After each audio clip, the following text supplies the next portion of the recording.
SSLC പരീക്ഷാ ഫലത്തിൽ പിഴവ് വരുത്തിയ സംഭവത്തിൽ മുൻ പരീക്ഷാ സെക്രട്ടറിക്കെതിരെ നടപടിയെടുക്കാൻ വിദ്യാഭ്യാസ മന്ത്രി DPIക്ക് നിർദ്ദേശം നൽകി. പരീക്ഷാ ഭവനിലെ ചീഫ് സൂപ്രണ്ടുമാർ മുതൽ ഡേറ്റ എൻട്രി ഓപ്പറേറ്റർമാർ വരെയുള്ളവർക്കെതിരെ നടപടിയെടുക്കും. പൊതുവിദ്യാഭ്യാസ സെക്രട്ടറിയുടെ അന്വേഷണ റിപ്പോർട്ടിന്റെ അടിസ്ഥാനത്തിലാണ് നടപടി.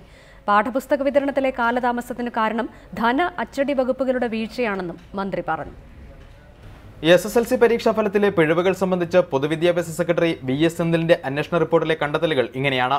SSLC പരീക്ഷ നടത്തിപ്പിന്റെ മുന്നൊരുക്കത്തിലും ഏകോപനത്തിലും മുൻ പരീക്ഷാ സെക്രട്ടറി MI സുകുമാരന് വീഴ്ചപറ്റി. തെറ്റായ സ്കോർ ഷീറ്റ് ഫോർമാറ്റ് ഉപയോഗിച്ച ഡേറ്റ എൻട്രി ഓപ്പറേറ്റർമാർക്കും സ്കോർ സൂപ്പർവൈസർമാർക്കും പിഴവ് സംഭവിച്ചു. പരീക്ഷ എഴുതാത്ത വിദ്യാർത്ഥികളുടെ വിവരം അപ്ഡേറ്റ് ചെയ്യുന്നതിലും വീഴ്ചപറ്റി. സിസ്റ്റം അഡ്മിനിസ്ട്രേറ്ററുടെ കഴിവില്ലായ്മയാണ് ഇതിന് കാരണം. അന്വേഷണ റിപ്പോർട്ടിൽ പരാമർശമുള്ള എല്ലാ ഉദ്യോഗസ്ഥർക്കെതിരെ നടപടിയെടുക്കുമെന്ന് മന്ത്രി അറിയിച്ചു. കമ്മിറ്റിയുടെ ശുപാർശ പരിശോധിച്ച് ബന്ധപ്പെട്ട എല്ലാ ഉദ്യോഗസ്ഥന്മാർക്കെതിരെയും നടപടിയെടുക്കുവാൻ നിർദ്ദേശം നൽകിയിട്ടുണ്ട്. SSLC പരീക്ഷാ നടത്തിപ്പിന്റെ മുന്നൊരുക്കത്തിലും ഏകോപനത്തിലും കാലയളവിൽ പരീക്ഷാ സെക്രട്ടറിയായിരുന്ന ഉദ്യോഗസ്ഥനും കുറ്റക്കാരനാണെന്ന് കമ്മിറ്റി ശുപാർശ ചെയ്തിട്ടുണ്ട്. ജീവനക്കാരന്റെ പേരിലും യുക്തമായ നടപടികൾ സ്വീകരിക്കുന്നതാണ്. സോഫ്റ്റ്വെയർ തയ്യാറാക്കിയ NIC-യുമായി വേണ്ടവിധം പരീക്ഷാ ഭവൻ ആശയവിനിമയം നടത്തിയില്ലെന്നും റിപ്പോർട്ടിൽ വിമർശനമുണ്ട്.